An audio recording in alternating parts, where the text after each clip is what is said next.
বিসমিল্লাহির রহমানির রহিম। আজ বৃহস্পতিবার 22শে জানুয়ারি 2026। থাকছে দৈনিক করতোয়া সংবাদপত্রের শিরোনাম। ভোটযুদ্ধের প্রচারণা শুরু।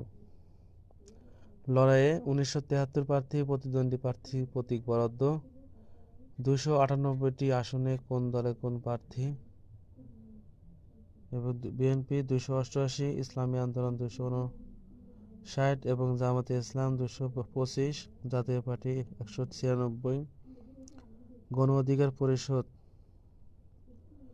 92 এবং CPB 60, JSD 31, NCP 30, Bangladesh Khelafat Majlis 29, গণসংহতি আন্দোলন 18 এবং খেলাফত মজলিস 14, এলডিপি 7, এবিভিপি 5। এ ছিল ভোটযুদ্ধে কোন দলের প্রার্থী কত।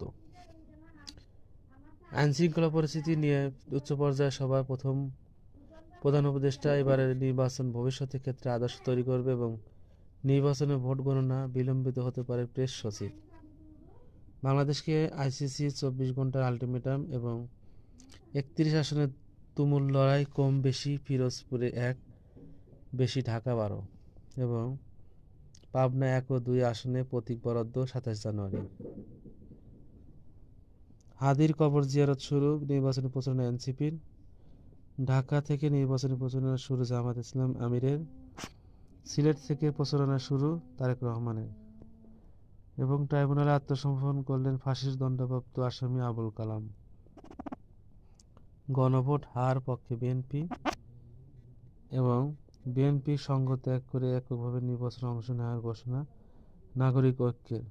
এবং ভোট নিয়ে প্রবাসীদের হঠাৎ যে নির্দেশনা দিল ইসি। এবং ইন্টারনেট বন্ধ করে হত্যা জয়পলকের বিরুদ্ধে আনুষ্ঠানিক বিচার শুরু হয়েছিল। উল্লেখযোগ্য দৈনিক করতোয়া সংবাদপত্রের শিরোনাম। আমাদের সাথে থাকার জন্য ধন্যবাদ।